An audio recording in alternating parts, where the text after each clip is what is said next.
1967 के 5 जून से 10 जून तक महज 6 दिनों में लड़ा गया एक ऐतिहासिक और नाटकीय युद्ध, जिसने मध्य पूर्व के भूराजनीतिक परिदृश्य को पूरी तरह बदल कर रख दिया।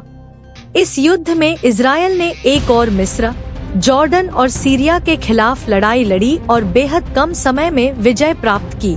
1956 के सुएज संकट के बाद भी मध्य पूर्व में तनाव जारी रहा। 1967 की शुरुआत से तनाव चरम पर पहुंच गया। मिस्र ने अपनी सेना को सिनाई प्रायद्वीप में तैनात किया। उसने संयुक्त राष्ट्र की शांति सेना को क्षेत्र छोड़ने पर मजबूर किया। 23 मई को मिस्र ने तिरान जलसंधि में इजरायली जहाजों के आवागमन पर प्रतिबंध लगा दिया, जो इजरायल के लिए युद्ध की घोषणा के बराबर था। इजरायल इसे अपने अस्तित्व के लिए एक गंभीर खतरा मानता था। इजरायल ने सुबह जल्दी ही मिस्र के एयरबेसों पर हमला किया। कुछ ही घंटों में मिस्र के अधिकांश विमान नष्ट हो गए। इसके बाद इजरायल ने सीरिया और जॉर्डन के एयरबेसों को भी निशाना बनाया। इससे तीनों देशों की वायुसेना लगभग बेअसर हो गई। इजरायल ने सिनाई प्रायद्वीप में तेजी से प्रगति करते हुए मिस्री सेनाओं को पराजित कर दिया।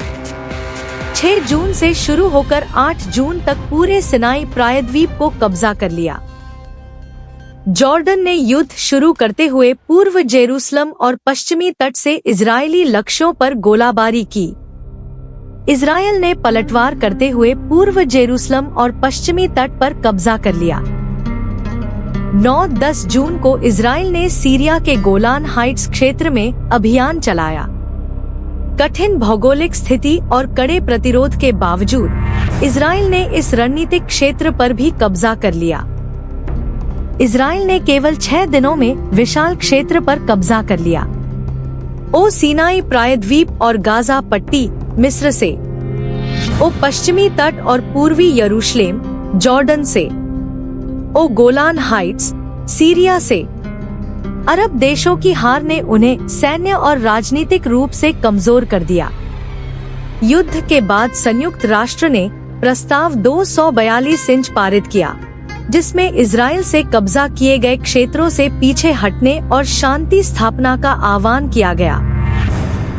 6 दिवसीय युद्ध केवल एक सैन्य जीत नहीं था, बल्कि इसने मध्य पूर्व की राजनीति और विश्व राजनीति पर दीर्घकालिक प्रभाव डाला। इस युद्ध के परिणामस्वरूप इजरायल ने अपना भूक्षेत्र व्यापक रूप से बढ़ा लिया और अरब इजरायल संघर्ष का एक नया अध्याय शुरू हुआ।